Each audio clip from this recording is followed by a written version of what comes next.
You're listening to Packers Talk Network. Do you want to experience the thrill of a Packers game at Lambeau Field? If so, be sure to get your game tickets from the longtime trusted source in Wisconsin, Ticket King. Visit their locations in Milwaukee and Green Bay, or just go to their website, theticketking.com. Again, that's theticketking.com.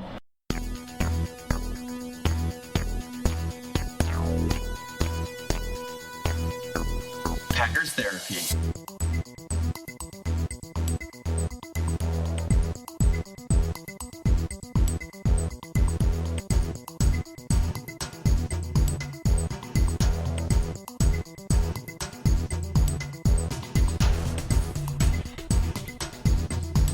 It's Packers Therapy. It's Chris and Dave back from our journey to Lambeau Field, courtesy of you, our listeners. Thank you so much. We sat in, was it section 119, Dave? I think that's what it was, a 45-yard line. We were right on the aisle, right next to the tunnel, 24 rows up.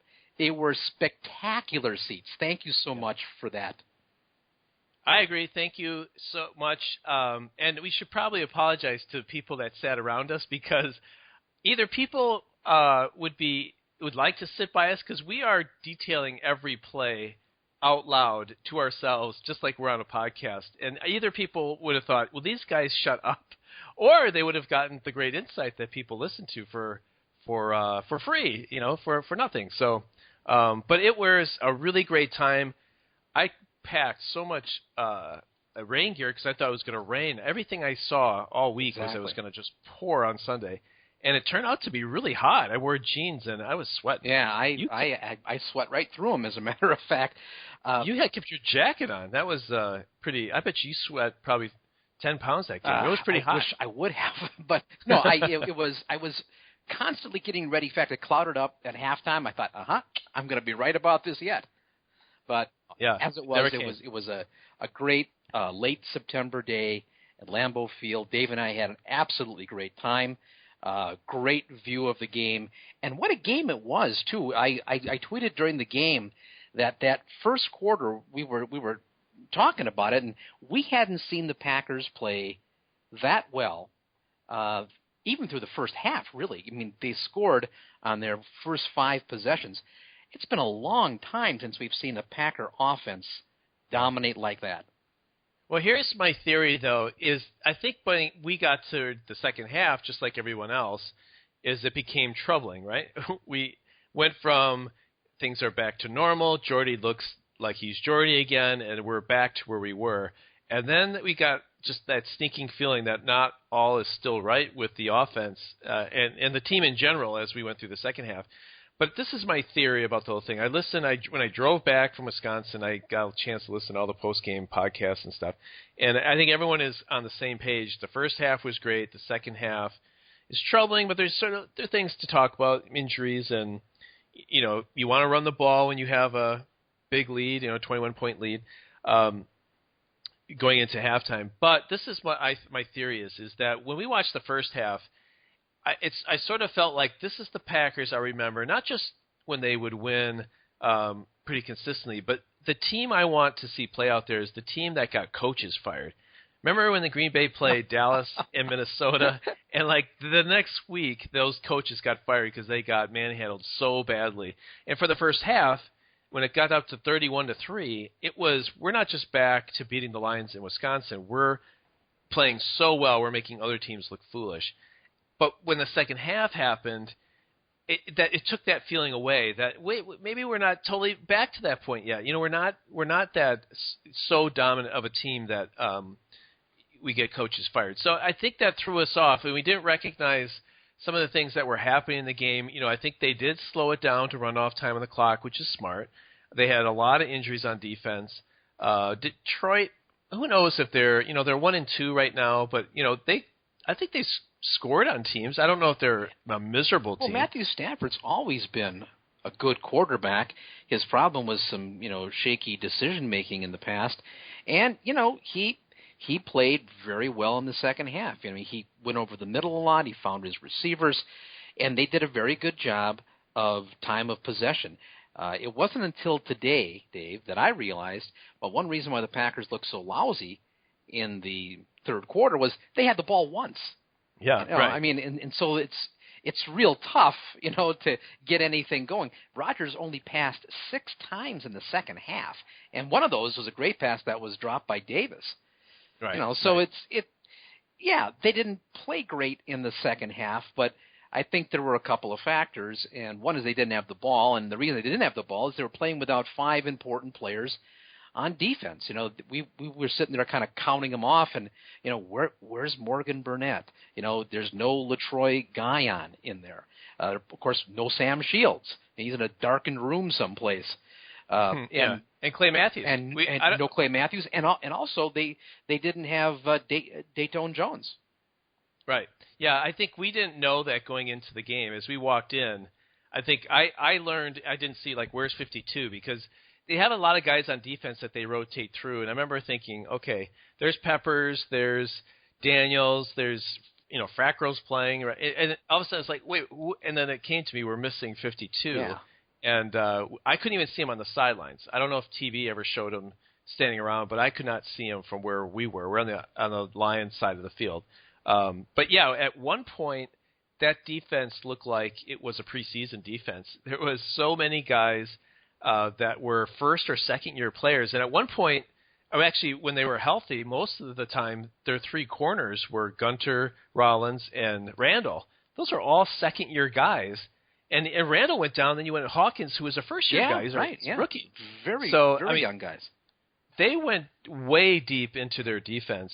And it showed. It was so many third down conversions where it seemed like a tight end ran 8 yards, turned around, threw the ball right to him, and then he got tackled. I mean, it seemed so easy for them to march down the field, and we were watching it happen. It was so frustrating. So I don't know if you can. I think the defense for Green Bay is going to be pretty solid this year. They played really well when it counted. The first half I thought they played really well. Some guys are having really good years, but and I wonder if that was the big factor why the offense wasn't rolling because after the half the Lions took I felt like it was 8-minute drive. I guess I can look that up. It was a long drive to start the second half. I'm going to say it was 7 minutes and they left 8 on the clock, as I recall. That's right. Yeah. So it was about 6.5 minutes. Yeah. And the Packers came back in the one possession they had in the third quarter. They did kick a field goal, and I think they were going to score, but wasn't there a holding? There was a penalty on Bulaga, I think it was. Yeah. And the result of that was they wound up with like a 3rd and 20 or something, and they never could punch it in. But they were moving the ball well, and they came away with a field goal, so that that was something. Right. It had, I think, the defense been able to get even a couple 3 and outs. I think they had 1 in the game. If they could have got a couple of those, but with the guys they were playing, that was a pretty tall task. Yeah. The run defense was still good. Very good. And Nick Perry is playing really, really great. So if he can play as well as he's playing, if Matthews is healthy and playing his average level, maybe, hopefully he's doing better because he's on the outside. He can have more of an impact. And then you've got Peppers sort of roaming around, and hopefully he can show up once in a while. But, you've got 2 bookends that could rush the passer and create a lot of havoc, not to mention they really didn't blitz, I didn't think, that much. I couldn't tell, maybe on TV you could see. I felt like they were putting a lot of guys in coverage, and that zone defense just allows guys to find open spots and catch the ball. But the one thing it does do, that when the Lions scored, it took them 12 plays, 10 plays, then they punted, and then 6 plays, and then the Packers were able to run out to play. So, they did have to take some time off the clock, and I guess that worked. I just wish they wouldn't get it down to that close. They were down to 7 points. We were 1 first down away from really making this a nervous game. One thing that was striking being at the game, unlike last year, we were down the 4th row last year, and it was tougher to see. We were 20 rows higher this year, and you can really get a great view of how teams are playing the Packers and how the Packers play the other teams. And it was noticeable, when teams would go single high safety, then you could see if they were playing man-to-man coverage and how Rodgers is making these hand gestures. And at one point looked over at each other was the end of the first quarter, and we said, "My gosh, they have single coverage on Davis and a single high safety. I think Rodgers is going to go there." Well, the quarter ended, and then the first play of the second quarter came out in the same defense, and we looked at each other, and they're going to go long, and sure enough, they did, and that was the long pass interference to Davis. So it's very interesting when you don't on TV. You just kind of get the box. You get what's happening at the line of scrimmage. Maybe immediately in the backfield, the first line of defense, but you don't really see how they're playing these coverages. And so we could see when the Packers were on defense how they were, especially when they got the lead, how they were kind of playing that bend but don't break, and that worked out effectively, except of course when Josh Hawkins fell down. But right. When that wasn't happening, they were almost like they were willing to give them 8 or 9 yards. They just didn't want to give them 29 or 30 yards. Right. And that's that's frustrating, I think, for a fan. I know it was for me because you wanted to see them stifle that. But what they were really doing is sort of rope-a-dope. I mean, they were letting the Lions go on these long drives. The clock was in their favor in the second half. So, yeah, if you're going to score but take 7 minutes to do it, and Packers at that point were up like not 20, they were 21 because it was 31-10 at the half. So, you got to score 3 touchdowns. Fine, eat up all that clock. And as it turned out, the strategy prevailed. It was just kind of frustrating to watch. Yeah, I'm surprised. I guess there's 2 approaches. Is you can say, look, you've got to score 3 more touchdowns than we score, and you've got this amount of time to do it. That's a pretty tall order. So we're just going to make sure that almost physically impossible to make it happen if we just make you march down the field one sort of first down at a time. Or you could say, look, let's give up some deep balls if that's if we get burned, but we're coming after your quarterback. We're going to blitz, and we're going to put the hurt on you. And I know some teams have that philosophy, and maybe Dom would do that in another time, but he didn't have Matthews, Burnett, Sam Shields. Maybe Burnett and Sam Shields alone. Yeah. You just say, look, I can't afford – and you just saw Josh Hawkins fall down. Yeah. And you think, wow, how long was that? That was 70 yards, was there something like that? Or? 73 yards. Yeah, that was a touchdown in 38 seconds. And in 38 seconds per touchdown, you can catch up. Right. So as much as I want to see them put Matthew Stafford on the cart, actually that's not true. I have nothing against Matthew Stafford. But you want him to just knock them around. The downside is I would be apologizing if all of a sudden they scored 2 touchdowns in 38 seconds apiece and like, all right, that was stupid. We should be slowing this down. So, maybe they took the wiser course as it was, and the Packers just made it more difficult because, the offense did kind of not come through in the second half.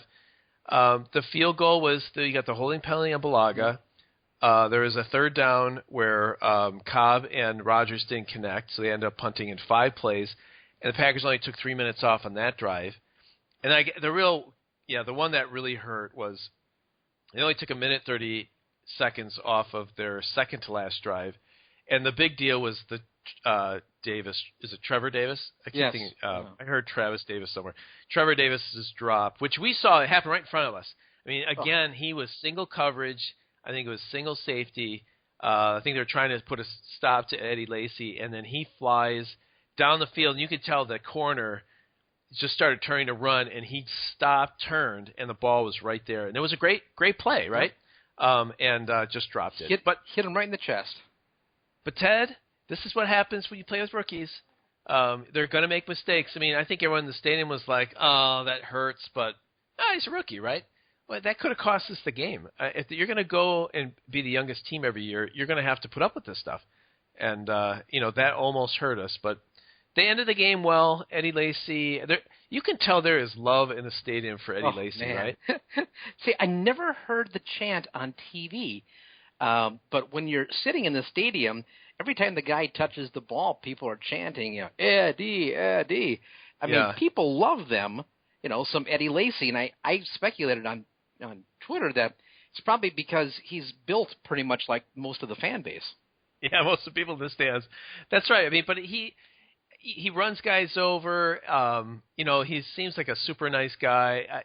He hasn't complained about his weight or said much, but we can all relate to someone who needs to lose a few pounds, right? That's but then he had a couple runs. Oh, yeah. And there was one scrum where it felt like he had a gain of 2, and then the pile moved 5 more yards. And so you love that stuff, right? I mean, that's a fan pleaser kind of a thing. So yeah, I think people love Jordy.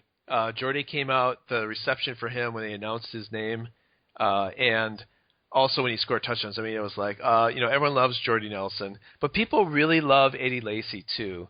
And that's kind of cool because I do. I like him. I want him to succeed. I want them to give him the ball and see him be successful. I don't necessarily want them to give James Starks the ball anymore. We talked a little bit about that on the way out. It feels like every time Starks is bouncing everything on the outside, it's a gain of 2 or 3 at best. Even in the pass game, I just don't feel he's very elusive anymore. I think when they keep kind of rotating him in, it feels like those are just wasted downs when they give him the ball. Yeah, there's something, I know he was the running back when they won the Super Bowl, and he can at times be effective, but maybe it's because, he gets just a few carries a game. He doesn't get a chance to get, kind of momentum going. He had just the one carry in the game and lost a yard on it. There seems to be something lacking when he's in the game. And I think it might have something to do with just that he doesn't really get a chance to get himself on track. Now, on the other hand, if something does happen to Lacy, and it has in the past, he's had a concussion, he's had an ankle injury, it's good to have a guy like Starks around because he's competent. I think if he was getting, a dozen carries a game, he'd be a lot more effective. But you don't want that. You want Lacy to be the guy getting the majority of carries. He got 17 of them yesterday, broke the 100-yard mark, had a 25-yard gain along the way, averaged 6 yards a carry. I mean, he had a very, very good game. And the thing you notice also being at the stadium are the things like, when he gets slowed down and yet that pile, he's able to be strong enough to move that pile. And you see it on TV, but you don't really appreciate how powerful that guy is and what he's actually doing to move that pile. And, of course, he gets a little help from some of the linemen pushing on the pile. It is really a power game. That's something he gives you that Starks, who's powerful himself, but he's no Eddie Lacy. That's for dang sure. Yeah, and he runs pretty upright. Right. I feel like once he gets stopped, he's kind of easy to bring down. But let me ask you something. I've heard a lot on other kind of shows and things talk about this game. They didn't put Randall Cobb in the backfield. They used Ty Montgomery in the backfield.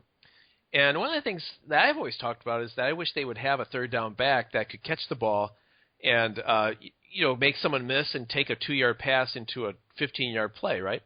And I feel like they don't have it. I thought maybe the guy they picked up Minnesota could play that, but you told me he was cut, and he sits on the back end of my fantasy football team, so I need to do something about that. But Ty Montgomery could play that role, and I thought, Cobb could too, but I'd rather have Cobb out and running, patterns out in the field. But Ty Montgomery could be a guy. He's pretty versatile. He's good on special teams. I think he's bigger, a little bit bigger than Cobb. He could potentially block if he had to.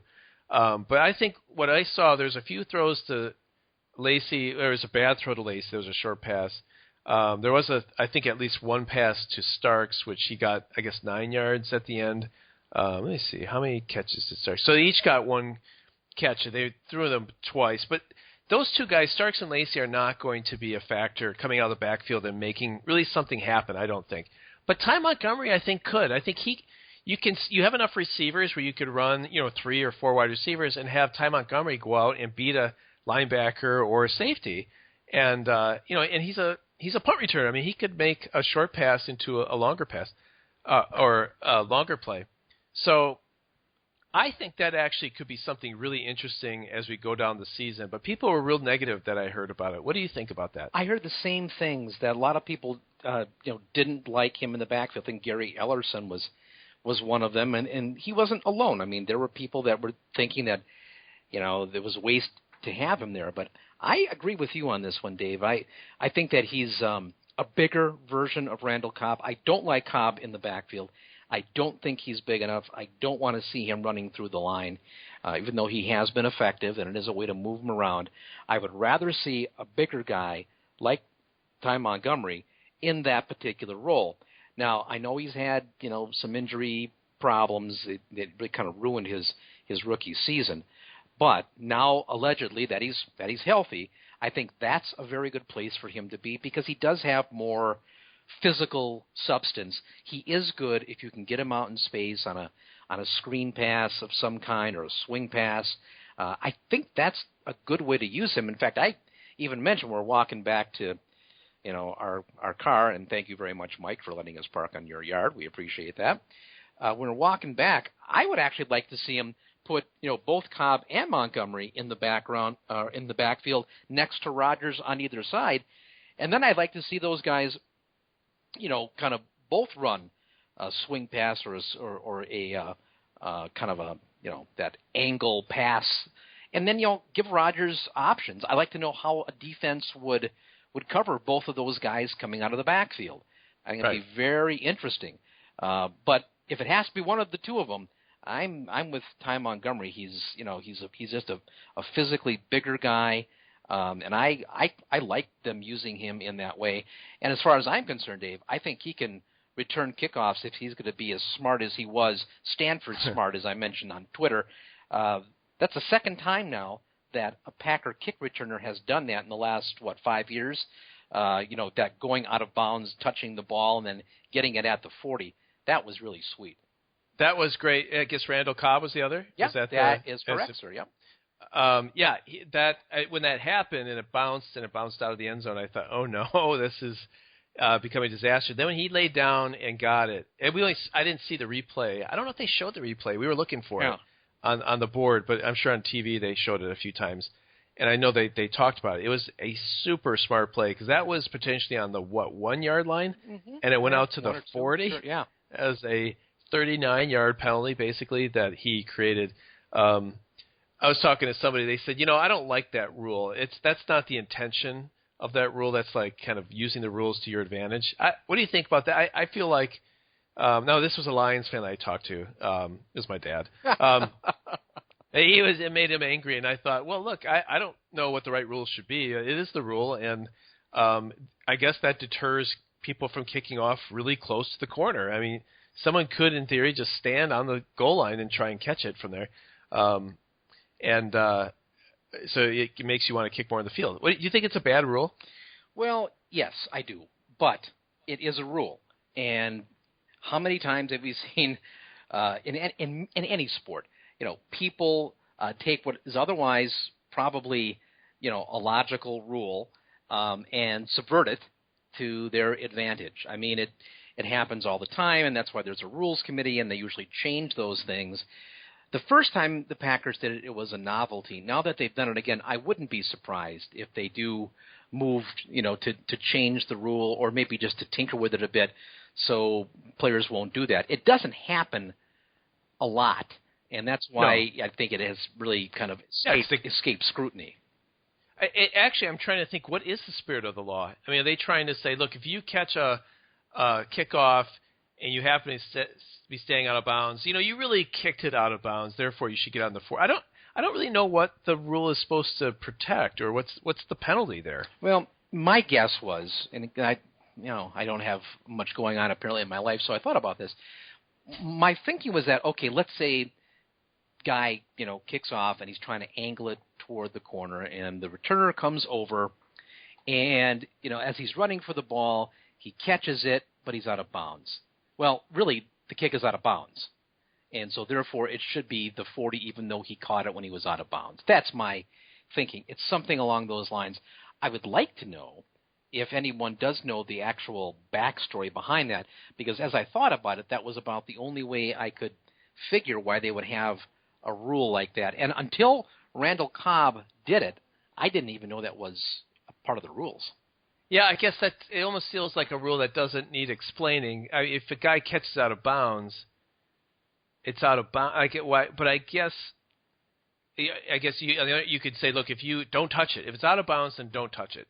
But if you do touch it and you step, I guess that maybe you're onto something there. But it was a smart play regardless. Yes. But going back to Ty Montgomery, one thing I want to clarify, I don't really want them handing off to Ty Montgomery. I mean, maybe that's something that you do as a draw play. I'd be okay with that compared to Randall Cobb. Yeah. True, but that's not, I think, the strength of that offense. Or if you put Ty and Randall in the backfield together, that you're going to run the ball. I don't even care if you telegraph it, that when Ty's back there, they're going to pass.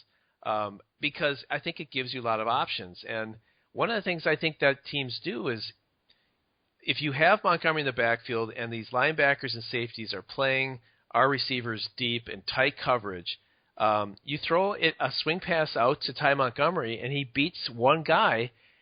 Like Rodgers, there's like 10 to 15 yards of real estate that's wide open because guys have their backs to the ball and they're just blanketing Nelson and Cobb and Adams. So I hope this is something that could be a development. I think they could almost dink and dunk down the whole field with, those two guys coming out of the backfield. They still have Nelson and Adams, and then say Abbrederis and maybe Janis could, still play the wide receiver roles and still have those other two in the offense. Get your best guys on the field all the time. That's something I want to touch on. The dink and dunk model, and right away in the game yesterday, Packers came out three wide receivers, and they were using a fullback and a running back. And what was great about that was that they were passing in rhythm. Well, they ran to start off with, and they got to be passing the ball down the field in rhythm like we were so used to seeing.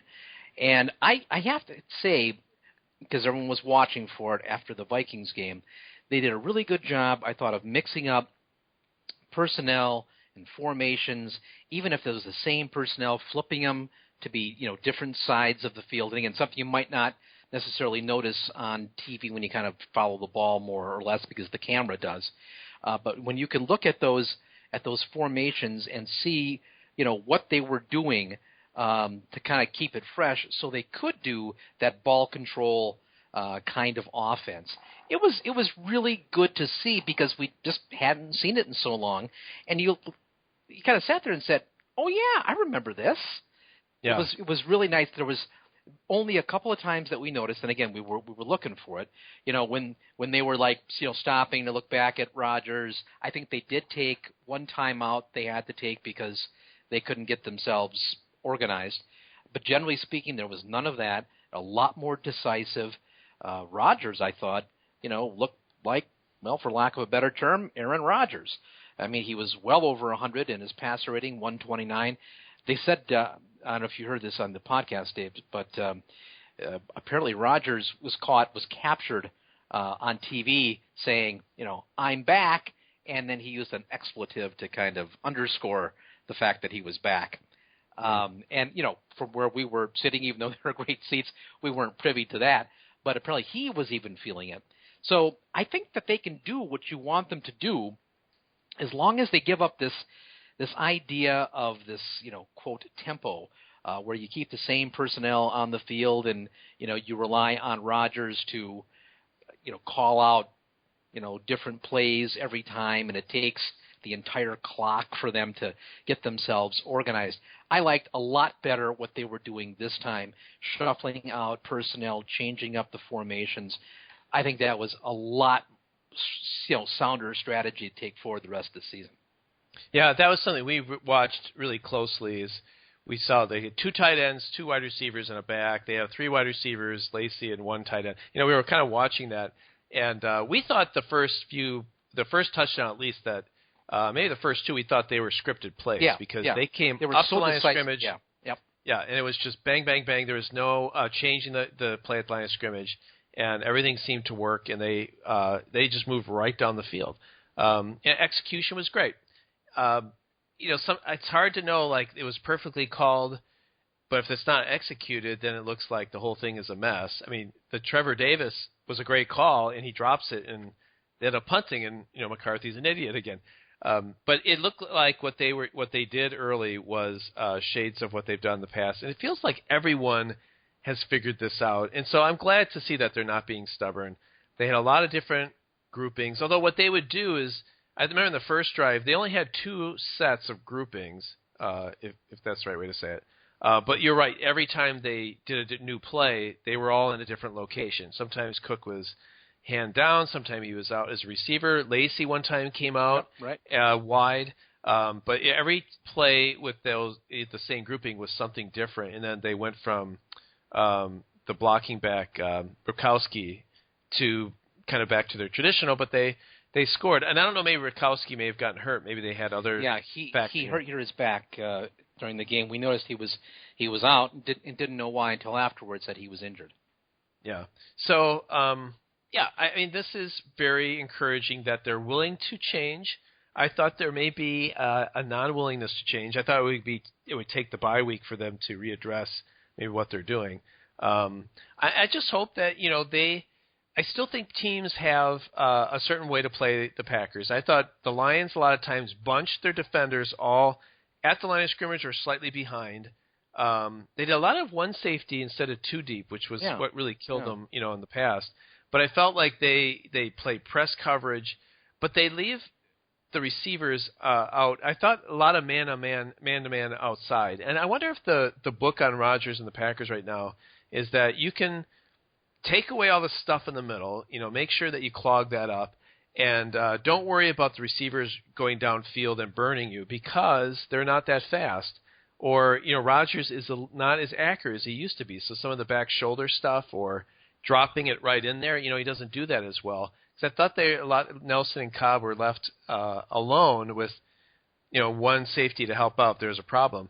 That's where I think Davis is kind of important for this team. I think he needs to draw attention that he gets double coverage, and if he's going to drop balls, that's going to be a problem. So, I'm really going to be interested to see what Davis's role is in the future. He wasn't in the game, I think, at the end after he dropped the ball. Yeah, that's true. I think you're going to need him, and then hopefully Nelson can burn a couple times too. He caught 1 touchdown over the top, which is good. It's on a 3rd down, and I really wish on 3rd downs they would just get the first down rather than, go. If it's 3rd and 8, get 8 yards. Don't throw a 20-yard bomb that has, a chance of being. It's a high difficulty play. They seem to do that a lot. You say it's because that's what the defense gives you, and they just take it. I don't like it. I wish they would just move the sticks consistently and, go down the field more on 1st and 2nd down. But it is more of what they do, I think, on like a 3rd and 3 or a 3rd and 2, especially when they're, in the red zone. It's not uncommon at all to see them, not play it for the first down, but play it for the touchdown. And I'm guessing there's a couple things behind that. One is because I think the coverage, the defense is generally going to be trying to take away the first down. They're going to be kind of jammed up, so that theoretically should allow you to go over the top and get the touchdown there. On the other hand, if they're going to play for that, well, that's going to free up the underneath stuff to get the first down. And when you trust your field goal kicker, when you're inside the 25, we have the luxury of going for it or going for a touchdown in 3rd and 3. Even if we don't get it, because we know we're going to come away with some points because we have a guy who's all but automatic. So I think a lot. I mean, I've never heard anyone say this, but this is my theory on why they like to do that. On what would normally be, let's just get 3 or 4 yards, get the first down, move the sticks. They do like to go for the touchdown in those situations, and more times than not, it works. It worked yesterday. It was very effective for them because, teams trying to take away the first down, and fine, then we'll just take the touchdown instead. And they got some good receptions, some good passes too by Rodgers. He looked very much like his old self. So it was great. It was great to see that all the way around.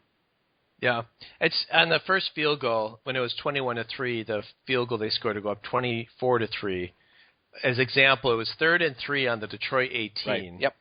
And he throws, into the end zone.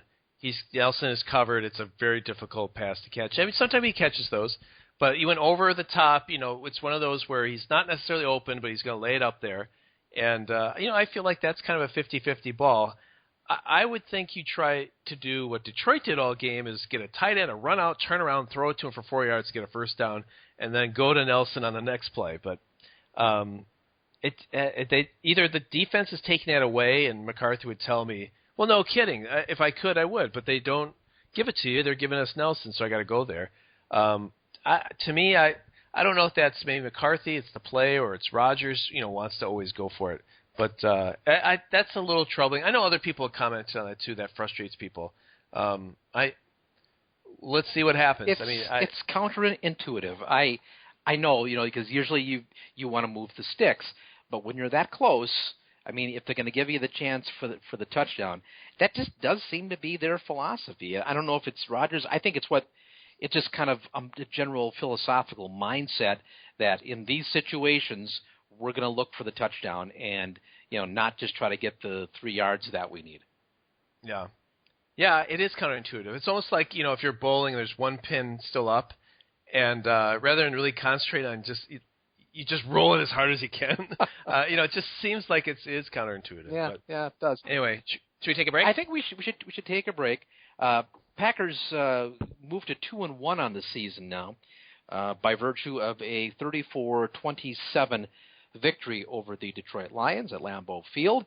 Dave and I were witness to the fact, and it was spectacular, let me tell you that much. So we're going to take just a second now.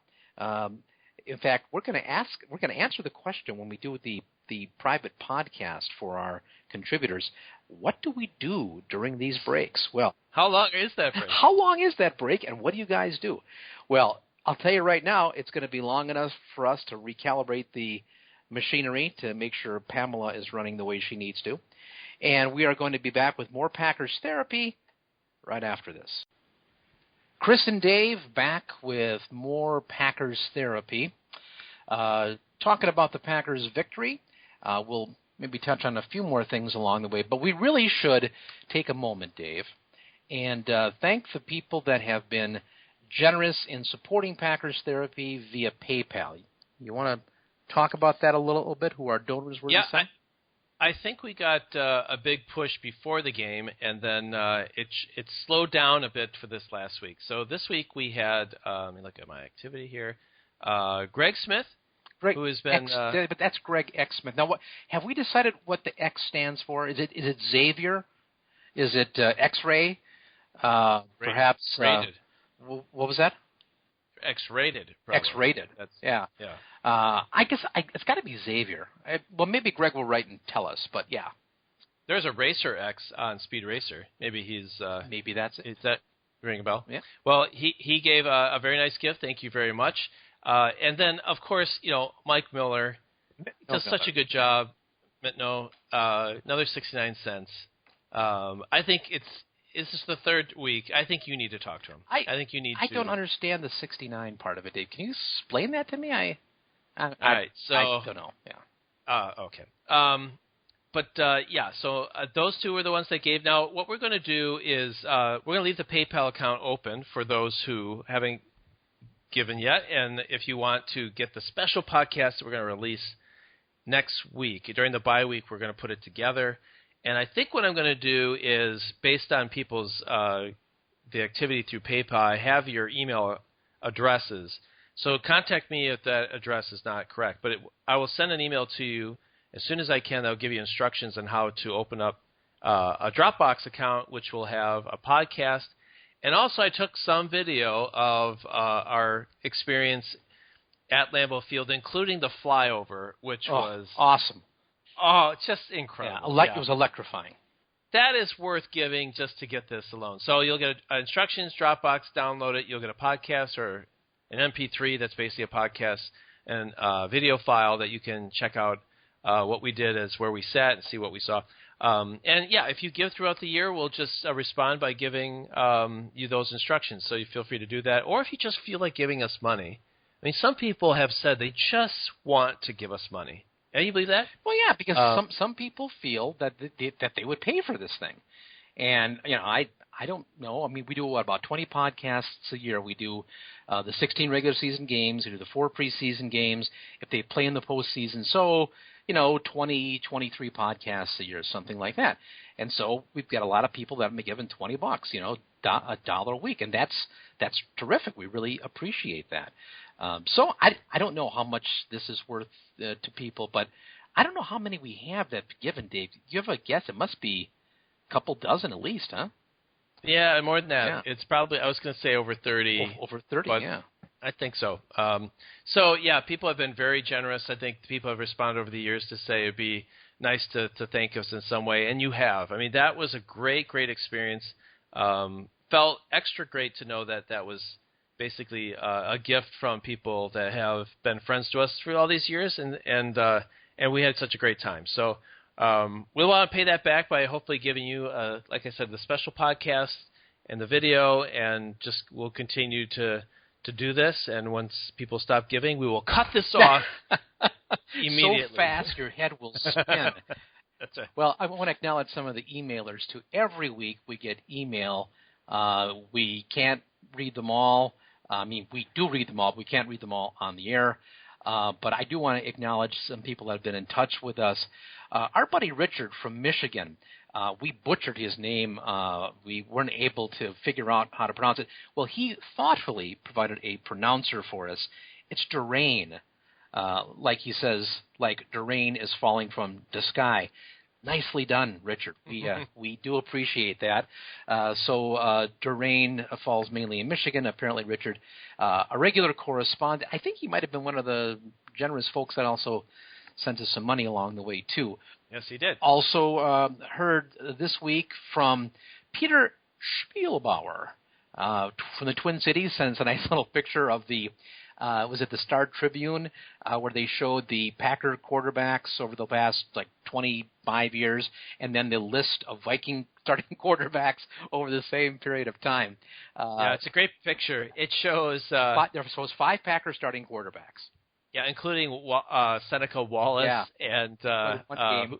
And Scott the other? Zine, Right. who had maybe 2 or 3 games. Matt Flynn, what did Matt Flynn have? Maybe 5 games or so during that time. And then, of course, 12-4, and they did the majority of the starting. But the list of, Vikings quarterbacks over that time, let me see, 2, 4, 6, 8, 10, 12, 14, about 20 guys, just incredible. Well, what's funny is the 5 they show in the Packers are, big pictures of them, and then you've got postage stamp-sized pictures of all the Minnesota quarterbacks. It's awesome. It is. Whoa, there's a big bug in here. Peter, thank you for sending us that. We do appreciate it. We got a nice chuckle out of that one. Also, we got a couple of people that were in touch just to say, hey, have a good time at the game. They remembered that we were going to be going. Jared Van Cleve was one of those people. Thank you for thinking of us on game day. Also, our guy Chuck B, Mr. Apple himself, was in touch with his good wishes. So, as always, Chuck, we do appreciate that. Let's see, who else do we have? Oh, of course, we heard from our ship at sea on the USS Ronald Reagan, Senior Chief Petty Officer himself, Tom Glazel, checking in for duty from the USS Ronald Reagan. The guy took time, and they're on a 2-month cruise of the Pacific Ocean, and playing war games out there or something. Right. And yeah. I mean, like for realsies. I mean, this isn't something you're sitting in your basement playing. He's out there doing it for real. I guess it was his turn to get the internet on the ship, and I guess he could have written to his wife, children, mother, father. Instead, he wrote to us. So he could have sent the plans that were being attacked, but no. He sent an email to us. That's right. We really do appreciate that, and is also a part of our military contingent. Our military attaché, Captain Dave, as he so often is, in touch with us again. Really good to hear from you all the time, Dave. We definitely do appreciate that.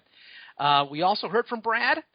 Brad Elliott being in touch with us. He said he was definitely going to be looking for us in the crowd at Lambeau. I'm sure you were able to see us. I was, of course, sweating through my pants, so that was probably easy to find me. He probably saw you and walked away. From my sodden jeans, as it were. But Brad, thank you for being in touch and for looking at us, looking for us through the crowd.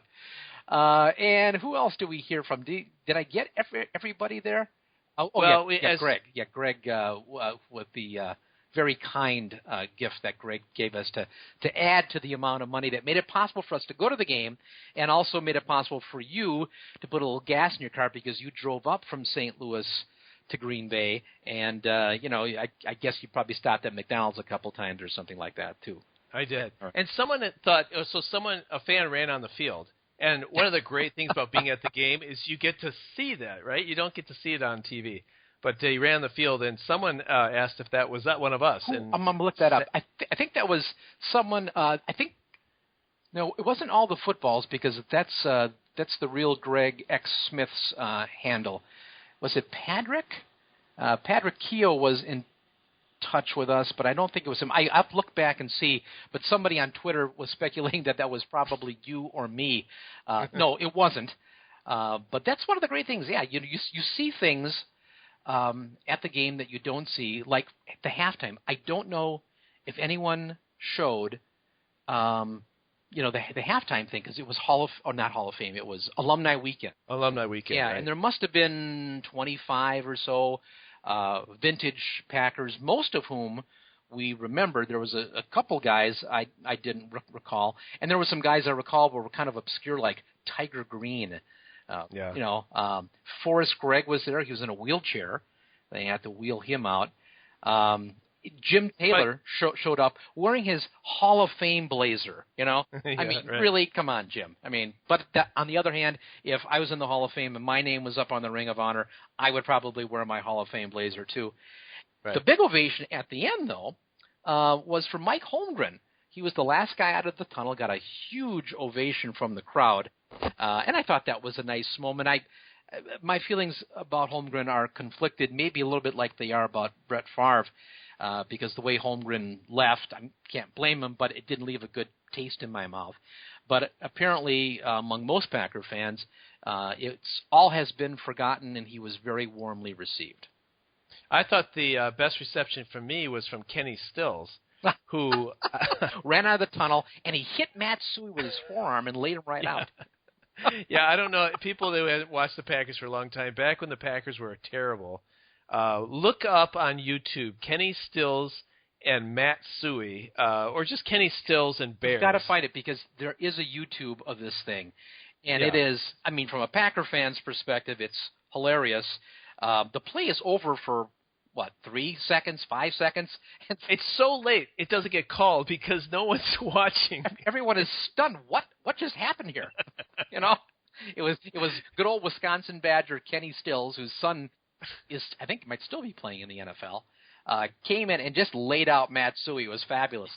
Yeah, I mean, it came like flying from the right side of the screen, and Matt Suey's just watching everyone get off the pile. It was such a late hit, but I don't think, was it called? Oh yeah, because oh yeah, it was called. Yeah, okay. And was that the same game or was it a different game? When Charles McMahon Martin got slammed. Yeah, took Jim McMahon and turned him upside down, and I think McMahon injured his shoulder on that play, right? And I don't think he came back that season. Yeah, I know. So this was the time when Forrest Gregg was coaching the Packers, and our older Packer fans, and David, I guess, are part of the older Packer fans, will remember this era. The Packers weren't bad. I mean, they were kind of a 500 team in those days. But the Bears were terrific. I mean, they had a great defense and enough offense. They won a world championship during this particular era. But the games between the Packers and Bears were just vicious on both sides of the ball. You might remember, too, when that was when Walter Payton was playing and goes out of bounds and winds up getting tackled and taken over the bench. And I forgot who was tackling him. Was it like Chuck Cecil or somebody like it? It was just really brutal. And those games were legendary. Well, Charles Martin had a towel, and he had the Bears' numbers of who he was going to take out. Right. And McMahon was one, and he did. He took him right out. He body slammed him like a wrestler. Yeah. It was an interception. And threw him down. Yeah. On his shoulder. Yeah, absolutely he was done. Amazing. Yeah. Yeah. Those are the good old days. Well, and Forrest Gregg was there too. He could have given Kenny Stills a high five if he. The wheelchair. He was alive. Yeah, the wheelchair was a problem. Forrest did not look so good, but Lynn Dickey was there. Yep. And it was interesting because Lynn Dickey was, of course, benched by Forrest Gregg. That led to his leaving the team. Yeah, those were, the 80s were tough. The 80s were tough for the Packers. Started out with Bart Starr, and Bart eventually gets fired. They bring in Forrest Gregg, and he lasts about 4 seasons, and he quits to go coach at SMU. And then Lindy Infante comes in, and it was a time of upheaval. Team was not doing well, but that was the cusp then of Ron Wolf coming in, and it was all good after that. But man, it was dicey there for a while. Oh, it really was. Those were the years where there was a game when I was out of college, and they had the games in Milwaukee. My roommate and I had tickets, and it was pretty cold. We decided not to go. Yeah. That was where that's the state of the Packers. I got just as angry and happy when they lost or won as I did now, but they were so bad that I thought, I don't really feel like going. So we ate the tickets, and even though, literally it was like 10 minutes away from our apartment, and I did not go to a Packer game. Today this weekend I drove over 12 to 15 hours to go see a game, so lots of change. Again, being there, you can really soak up that particular ambiance. One thing that wasn't so much fun was the security lines. And if people are thinking of going to a Packer game, don't want to complain about it because it's still a great experience. But what would you say? We had about a half hour maybe in the security line? Yeah. And it was a blob. It wasn't a line. It was just a blob of people trying to all get through the metal detector. Yeah, it took a long time. So if you're coming to a Packer game, you should be prepared. The new reality of security in the United States, but especially around large scale events, this is one of those deals. You should be prepared to wait, and you're going to have to go through a metal detector like you used to go through at the airport before they got the new machines in. It's that kind of deal. You got your wallet and your phone and stuff. Got to go on the side, and just be prepared for that level of security if you're lucky enough to go to a Packer game.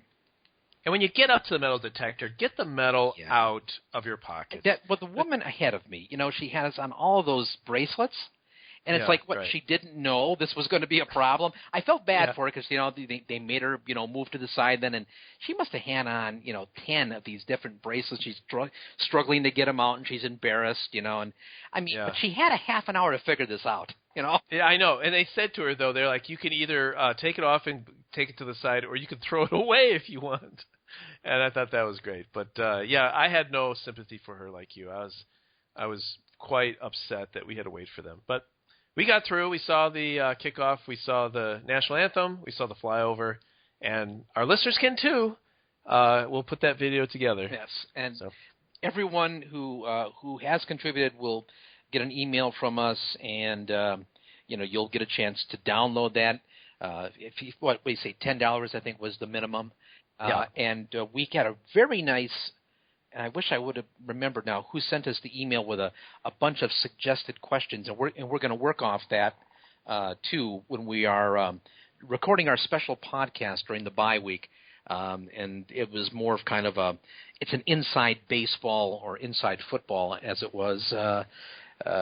Look at the podcast and its origins and the backstories and that kind of stuff. And I think he even asked things like, so what kind of setup do you guys have? Because we're in different cities when we do this, and so people were kind of curious about all that stuff and some of the background about us too. So we'll blow on about that in the special contributors only podcast. And if you do give via PayPal later on in the season, we will also send you the login information. So if you wind up giving next month or in November or something like that, you can get in on this too. And no refunds, because there was no promise that this podcast would be good. No. It's the same quality. It's going to be the same crap that people have been listening to since 2005. You can promise that. Okay, so what else? Is it time for betting lines yet? It is time for betting lines. Okay, it's time for the betting lines on Packers Therapy. So, Dave, what do you got?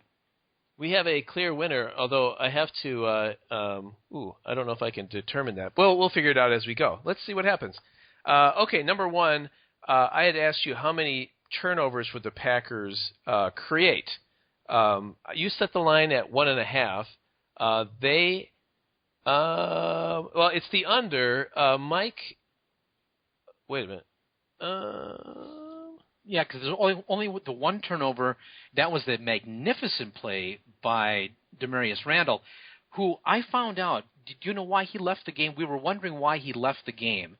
And he was sick. I guess he had some kind of illness that was going on. So he made a great play there, and that was the only turnover of the game. He was out for a while, came back, did not play very well, but I guess he was sick, so I'll give him a pass. But that was the only turnover. That's correct. I just paused it, the podcast, because you are correct. It was 1. I had the over, so I was incorrect. Number 2, Aaron Rodgers' quarterback rating. That was something that was much talked about, and we tried to hear what the number was as we were walking out of the stadium, and I think you finally heard it on the radio. The answer, it was 129.3. You set the line at 91.5, so he definitely blew away yours. Way ahead, yeah. And I would make fun of you except for the fact that I said under. so I was very even worse off. Number 3, how many sacks would Green Bay have? You set the line at 4.5. They had 3. So the under 1, I had that one correct. How many attempts would Eddie Lacy have in rushing the football? You set the line at 14.5.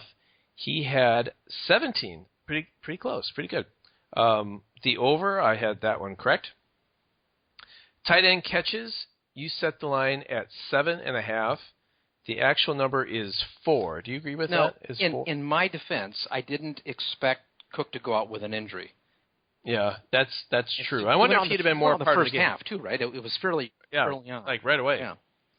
And so I wonder if he'd have been even more of a factor.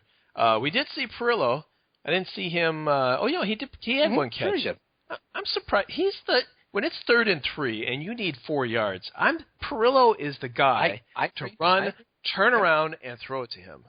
So let's see if that happens in the future. So the under was correct. I got that one right. I might have had a decent week. How many rushing attempts? Wait a minute. Yeah, attempts will Aaron Rodgers have? Aaron Rodgers rushing attempts. You set the line at 3.5. The actual number is 5, so the over is correct. And one got held back by that holding penalty by Bulaga. Right. Which that would have been a touchdown, I think, because he rushed for a first down to the Detroit, 10-yard line or something. So one got taken away, but the over still stood. Number 7, how many targets for Devontae Adams? This is something we haven't talked about yet. You set the line at 7.5. The actual number is 2. I actually think this is partially why the offense did better. Yep. So much of their offense was funneled through Adams for the last, 10 games, do you think, ever since Nelson went down? Well, and this year. Certainly last year, when you remember when we went to the Lions game last year with Dr. Klaus, I think there was 21 targets. Maybe I'm wrong on that, but it was an absurd number of targets for Devontae Adams. And he's just not open enough, and his hands aren't sure enough.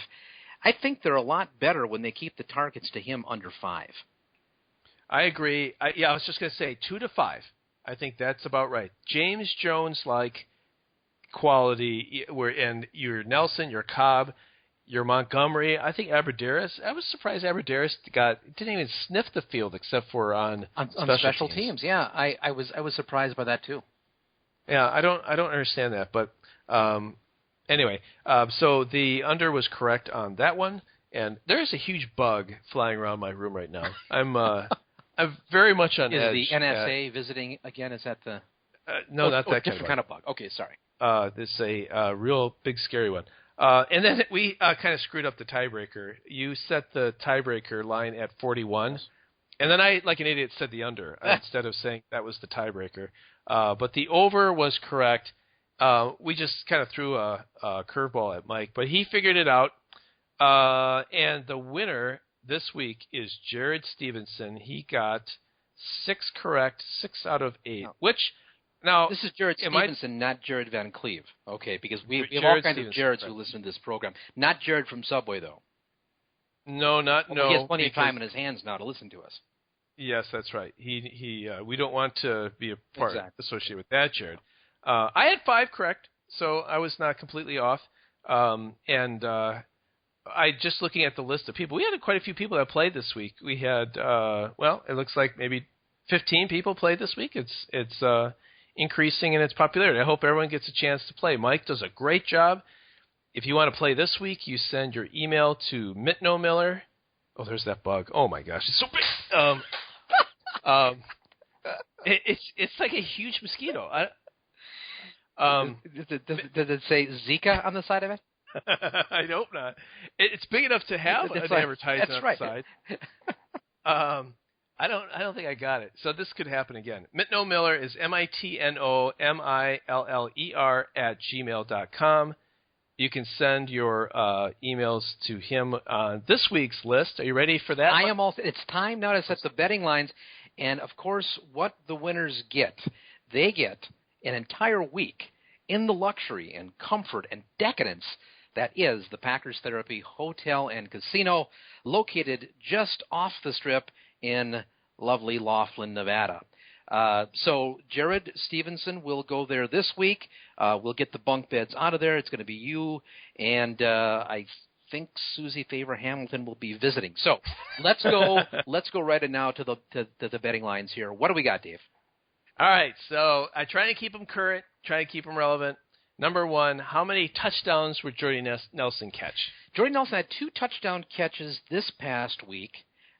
He looked like Jordy Nelson very nearly. One of the things we noticed when Jordy had his 49-yard scamper, he didn't quite seem totally fluid. Now, was that because he's recovering from the knee injury? Is it because he's just a little bit older? It seemed to me like Jordy Nelson that I remember would have taken that one the rest of the way. As it was, he's looking pretty good. 2 touchdown catches. I don't expect that he'll do that against the Giants, even though they will be playing at home in 2 weeks. I am going to say like that he'll be good for a touchdown, so I'm going to set the line at 1.5. You're going to set 1.5. I'm going to I'll take the under. I feel like teams are now going to adjust to him, and I feel like they're going to go back and they're going to play around with the playbook a bit. I bet you're going to see it spread out a bit more. So I'm going to guess that he's not going to get the 2 like he got this week. Number 2, one of the stats that is pretty amazing that someone pointed out, and now I see it here on my screen, is that they had 9 tackles for loss. That was remarkable. I heard the same thing, and that comes. Did they have 10 in the first game? Maybe. Did they? Is that right? Yeah. This is the run defense at least is really attacking, and they had 9 tackles for loss when they were playing with Bud and Joe and Bill. I mean, some of these guys that you just don't know. I mean, Lowry was in there, Clark, Ringo. John Lennon, I think, was playing in there too. I mean, they had guys that were not the typical run stuffers. There was no LaTroy Guion. Mike Pennell is still out on his suspension. Of course, B.J. Raji is nowhere to be seen. But yeah, and not missed, by the way. He doesn't seem to be at all. They are stout against the run, and 9 tackles for a loss. I mean, that doesn't even happen that much in college. I mean, they are really terrific against the run. Yeah. So what's the line for tackles for loss next week? Against the Giants, I think they're going to have. I think they'll have Guion back. They should. I don't think Pennell's eligible to come back at this point, and B.J. Raji ain't walking through that door. You'd like to think Matthews is back at that time. Let me set tackles for loss. I'm going to set the over/under at 4.5. Okay, I'm going to take the under. They're doing very well, and let's see. A lot of linebackers did. It was they knife in from the side. I mean, I think Fackrell might have had Fackrell one. had one. Perry had 2. I think the first play in the game was tackle for loss. Jake Ryan had 2. Gunter had 1. He kind of flew in. Elliott. Dean Lowry had a showing. Yeah, and I think we should take a second and celebrate those inside linebackers. You remember all the angst in the off season, even the preseason. Yeah. I got to say, Joe Thomas, when he hits a guy, the guy stays hit. Yeah, I don't know if that showed on TV. He laid out their tight end on an incomplete pass. He is stout. I was surprised because he gained 10 pounds in the off season. I'm guessing it must have been 10 pounds of lead or titanium. I mean, the guy is not that big, but boy does he let it happen. Jake Ryan's taken a huge jump forward. And I got to say, Martinez, it looks like he's the real deal. They got 3 really nice inside backers. Yeah, that is not a problem for them right now. Now they haven't. I don't know if they played. What are teams that have really good running games? Well, Minnesota's supposed to, but yeah, that's true. And they did. They basically took him out. Literally. They did. Yeah, not many teams. I guess if they play Carolina, but now I know their main guy is out because he's on my fantasy team as well. But Carolina's kind of old school, run the ball, but they are quicker. Actually, the whole defense is just quicker. Yeah. And you put Matthews back in there. I think the defense can do their job. Even giving up 27 to Detroit the way it happened, that's not great. But I think I'm willing to bet with this defense, especially if the offense will stay on the field, get first down, score, and not put so much pressure on the defense. But anyway, so you said 4.5. I'll take the under. Okay. By the way, you mentioned B.J. Raji, and I thought, I didn't even remember him. You know who else I? Wow. Do you know who else I forget. don't? Yeah. You know who else I don't miss? Who? Josh Sitton. We were talking about that. Now I don't break down the tape. I don't watch the all 22 and isolate on certain play, especially not like the left guard play. But it doesn't seem as though this is like a Will Whitaker turnstile kind of guy. It seems like Lane Taylor is adequate at the least. He's not a liability, at least to this point. Maybe when they start facing some, more stout defensive tackles, I'm sure he's going to have a bad game or two, but he's been okay. And if Sitton really was a disruptive force in the locker room, he's older, you can't rely on him. Maybe Ted Thompson was right. I mean, maybe they can get by without him. I guess we'll have to wait the rest of the season. But so far, it doesn't appear as though they missed Josh Sitton at all. Yeah, I'm not going to go so far as to say Ted Thompson's right, but of course you're not. I don't miss Sitton at this point. And again, I think it's a function of the guards just may not be that important. Yeah. All right, so we're on number 3. This is taking a while. Number 3, how many receiving yards will Odell Beckham Jr. have? I don't know much about the Giants. I know he is pretty spectacular, and we have given up a ton of yards to teams' number 1 receivers. Yeah. How many receiving yards do you think he'll have? Well, that's a great question because, they have not, and I don't know if we're going to see Sam Shields back. Their thinking is that, maybe with this time he will have missed 4 games, maybe, something like that. Will he be ready? He missed a full month last time he had this. If he's not back, then you're going to have to think he's going to have a big day. He's a good player. They got a good offense there. I don't know. I think I'm going to put the over-under on yardage for Odell Beckham Jr. I'm going to put it 110. 110. All right. I'm going to take the over. Oh. I'm going to take the over on that. Okay. Also, I threw this in. I had it last week, I guess. Is how many turnovers will Green Bay cause? I feel like in beating the Giants, I think the Giants are a team that gives them trouble. Eli Manning has just kind of given us fits over time. I think if we win, I think we're going to have to get some turnovers here. And they did turn the ball over, I think, in their last game. How many turnovers do you think our defense causes, or special teams? Well, wait now. Is it defense plus special teams? Both. Yes. Okay. Both. How many turnovers? Okay. Yeah. How many turnovers for the Giants? I think this Packers defense is going to be a top half of the league defense. Based on what I've seen, they're so stout against the run, teams become one-dimensional. Now, the one dimension's been pretty effective so far for the opponents, but I don't see them as the kind of defense that is going to be forcing a lot of turnovers. I think they're going to be a good enough defense, like a number 14 in the league kind of defense. Special teams, boy, now that adds a whole nother. There's so many kickoffs now that don't get returned, which means you're not going to have the turnovers that go with that. And a lot of punts, a lot of fair catches. Of course, Packers didn't punt much either.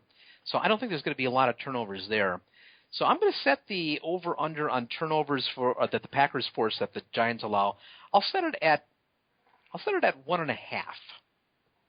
All right, I'm taking the over on that. I just feel like I think it'll be more than 2. I like their Wow. defense. I think it'll be 2 or more. Yeah, I do. Yeah, I like their defense, but not that much yet. I think they're going to cause a couple fumbles. Eli Manning had, I think, a fumble. It is true. Now, Manning does have games where he can throw a lot of picks too, and that's a good point. I just don't know that the Packer defense is going to, be the kind that's going to force it. If they get everybody back, then maybe they put on a good pass rush, and that forces them into mistakes. But I don't know. I'm gonna stick with that 1.5. All right, I'm gonna go with over. Number 5. How many throws, not catches, but attempts, will they make Trevor Davis's way? Now, he had 2 targets this time around, right? The one long, 71 yards in the air bomb that wound up being pass interference. And do they count that? That's a good question. I guess they don't count it, right? Because I don't see him on the stat chart at all. So they must nullify that. He dropped one ball, right? So he must have been. Well, he doesn't get on the chart because he had 1 target, so they don't count the So officially, we know he was thrown. He had 1 target officially, but there were 2 balls thrown his way if you discount the penalty. Count. Mike, that counts. So how many targets will he have? I'm going to set that, believe it or not, at 0.5. All right. I'm going to take the over. I think they, that's what the Packers do. I think that was successful. I think they try one more shot to him. So I think he'll get at least 1. My guess is this. Now, this is what I'm basing it on. My guess is that the People's Champ is going to get the club off his hand in time for the next game, and he will be playing the Trevor Davis role. Yeah. You're right. If that's true, I'm going to stay with the over, but that's an interesting. I wish I followed the Packers more like you. I don't know that he's going to. I mean, I'm just speculating now that it's about that time, and there's 2 weeks, and I think they'll want to get him back in action. Yeah. No, that's an interesting. Can you imagine Davis and Janis flanked out wide? Yes, I can. And then you've got and nobody's catching a single pass because those guys can't catch. So they do. Do you call them posts? I guess that's they'd just be fly patterns. Fly right? patterns, yes. The ones out. So you got Janis and Davis, and then you've got Cobb and Montgomery in the backfield. What would you do as a defense? You'd be spread out. There's no block clogging up the middle if you ran that play. I hope McCarthy's still listening to our show. Well, I actually think that they might look at that at some point in this season. I think that would cause problems. I think it'd be. I think there's no way they would ever do that, but I would think that'd be really interesting. Yeah. Number 6. How many rushing yards will Cobb and Montgomery have from line of scrimmage? Okay, they only had 1 attempt for Montgomery this past week, 0 for Cobb. Rushing yardage? You want not number of carries, you want yardage, right? Yeah, rushing yards, yes. I assume this might be 0.5 too. Oh, God. I'm going to put the rushing yardage for the 2 of them combined at, I'm going to go 18. 18 yards? Yes. Okay, I'm going to take the under on that. Number 7, just giving up to the defense. How many rushing yards do you think they will allow to the Giants? Now, this is interesting because so often teams look different as the year goes on. I mean, they start out crappy and they wind up being a stout rushing defense. That happened in the Super Bowl season, you might recall, when they got the big fat guy from the Jets who went on to play so well for them. Was he Green? Howard Green? Yeah. So, these things do change over the course of the year. I don't think it's going to change yet, though. I don't think they'll be as good. I think they've given, was it 125 yards through 3 games, something like that? Yeah, I think they said they just passed 100. And I thought, why, they gave up 100 to the Lions? They meant 100 for the 3 games. For the season. It has been crazy. I think they are the number 1 rushing defense in the National Football League. But it's asking a lot to 40 yards every game. But I still think that they'll be stout. And I'm going to put the over/under for rushing yardage at 75. All right. Giants 75. That's a good line. I don't. A coin flip. I'll say the under. Ooh. I'll stick with the trend. Okay. Okay, and then the tiebreaker will be the total score. I'm not going to screw up this time, Mike. Just say what the total score is, and you will enter in your tiebreaker. All right. So that's your betting line. If you want to play the betting lines, you send yourself an email. Not yourself. You send an email. Yourself will send an email. It's CC Mike. Yeah. To mitnomiller@gmail.com. mitnomiller@gmail.com. Play along in the betting lines. You get to join. Well, I guess you won't join Jared Stevens, and he'll have his shit moved out of there in time. And then you can move in the Packers Therapy Hotel and Casino with locations in Atlantic City, Reno, Laughlin, and, of course, our 3 hotels in Las Vegas. So check out those things. It is a wonderful experience indeed. So what's left yet on our agenda, Dave? Pop culture. Oh, God, yes, pop culture. Do you have any? No. To be very candid, I have actually been busy doing my regular job last week and again this week. I haven't spent much time in front of the tube at all. I have read only kind of work-related type stuff, so I have been actually unable to indulge in pop culture. But I know you, Dave, on the other hand, always dip your toe into the pop culture waters. So what do you got? Yes, I do. I have 2 recommendations. Both are darker, one is real-life dark and one is just fictional dark. But Jerry Van Cleve had mentioned this week, or I think it was this week, there's a podcast that he recommended along the lines of Serial that we had listened to as a podcast, and Making a Murderer, which was the documentary on Netflix. This one's it's a podcast called In the Dark. And I listened to all 4 almost back to back. There were 4 out there so far on my drive up to Green Bay and back. And it's a investigative reporter looking back at a crime. This one is a parent's worst nightmare. Literally, a younger child was abducted and killed. But the investigative reporter goes and investigates what the steps the police took, and to try to find who did this, what was the murderer. And it was a big story. It happened in Minnesota. It's hard to recommend because it's such a sad. They talk to the parents, and it's gut wrenching to listen to. But man, it is really, really an interesting listen. And and I don't know if it's for some people it might just be too much and depressing. But I just found it really fascinating. So, Jared, that was a really good recommendation. If you like Making a Murderer, that sort of thing, that was very good. And then more for lighter, but still kind of the darker side, I saw the movie Don't Breathe. Have you seen this movie, Chris? I'm guessing no. It sounds terrifying, but So Don't Breathe, actually, for a tomato rating, I think it's up in the 70 or 80s for kind of a horror movie. Mm-hmm. It's not a horror movie that's like demonic or supernatural. Horror movie, not a horror movie. Okay, good. I want to make sure. Yeah, okay. Yeah, did my accent say horror? Horror movie. Okay, got it. Yes. Yeah, because if it was a horror movie, it would not be Don't Breathe. That or maybe that would be the appropriate name for it. I don't know. Don't Breathe. It's about these kids who go to rob someone in their home, and this man is blind, and he basically turns the table on them and proceeds to terrify the heck out of them. And it was really well done. That sounds good. It was scary, but it was fun scary.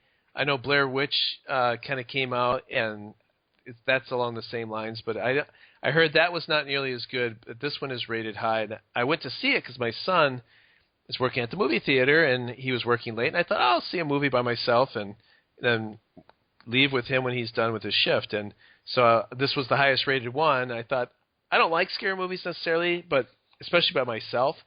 And at first, I was the only one in the theater, which is scary. But you know what's scarier than being the only one in the theater? No. Is being one of 2 people in the theater. Oh, God. Okay. That wins. Definitely. Yeah. Right? Yeah, and they're sitting behind you.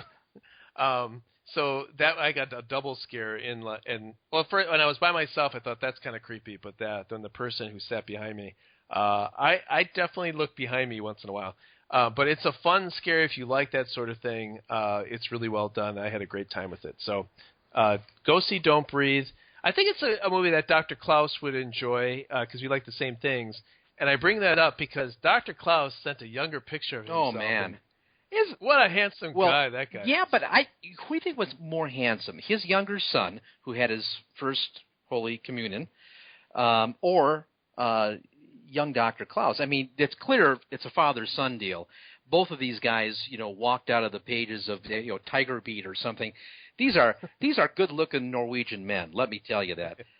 Young Dr. Klaus and young Dr. Klaus's son. Wow, Abercrombie and Fitch, baby, I tell you. Getting it done. That's my recommendation for pop culture this week. Well, okay. I think that ends the. But when you were talking about Don't Breathe, it reminded me of a movie that I didn't watch it this week. I watched it many years ago, and I've seen it a couple times. But it's similar in plot to a film called Wait Until Dark. Do you remember this movie? No. It came out when I was quite young. I didn't see it till I was older. But it is and I will quote the Wikipedia description for you, a psychological horror film starring Audrey Hepburn as a young blind woman, and Alan Arkin as a violent criminal searching for drugs, and Richard Crenna as another criminal who's being supported by Jack Weston and Ephraim Zimbalist Jr. Anyway, the deal is they break into this woman's house. Of course, she's blind, right? She's blind, and it is definitely a psychological thriller horror movie. Audrey Hepburn, I don't know if you remember her. She was in Breakfast at Tiffany's and a number of movies. I think Roman Holiday maybe she was in. Terrific actress, now late, sadly. And I'm a big fan. I've always been a big fan of Alan Arkin. Even his later days with Little Miss Sunshine, he was in that. Oh, yeah. Right. Yeah. So I strongly recommend this film. If what the movie that Dave described sounds good to people, I would really recommend searching out Wait Until Dark. It's a 1967 film starring Audrey Hepburn. A great psychological horror thriller. Check that one out. Well, what's different about my movie is, yours is the more traditional, where you think that someone's breaking in, blind person is the victim, how terrifying. This kind of turns on its ear. Well, the people breaking in become the victims of the blind person. It's a great twist, yeah. It's a good twist, and it makes sense to a degree. No one makes really stupid decisions of going in the basement when you really shouldn't go in the basement. It's good. So if you like scary stuff at all, I think you'll like this. All right, that wraps up pop culture. Dave, is there anything else on our agenda we haven't crossed off yet? Nope. We have seen it all, other than to say thank you once again to our listeners who let us go to the game. That was fun. Yeah, and there were a lot of people that were really nice and sent in money, allowed us to have an absolutely great day together. Packers wind up winners on a beautiful early fall afternoon at Lambeau Field. They come away with a 34-27 victory. They now move to 2-1. They are trailing the Vikings, who are 3-0, and leading the NFC North. Packers get a bye week. Contributors to Packers Therapy do not get a bye week. They will get a podcast next week that Dave and I will produce and put in the Dropbox for you. The rest of you people, you cheapskates, damn it, who haven't given money yet at PayPal. By the way, that's packerstherapy@yahoo.com at PayPal. We are accepting. Oh yeah, we should have said that. Operators are standing by now to take your contribution for this podcast. So we will have something for those people during the bye week. 2 weeks from now, Packers play Sunday Night Football against the New York Football Giants. After that game is over, Dave and I will be back with more Packers Therapy. But until then, I'm Chris. And I'm Dave. And that's Packers Therapy.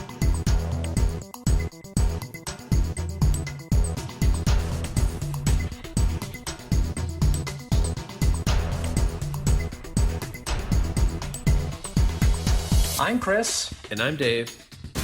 And that's Packers Therapy.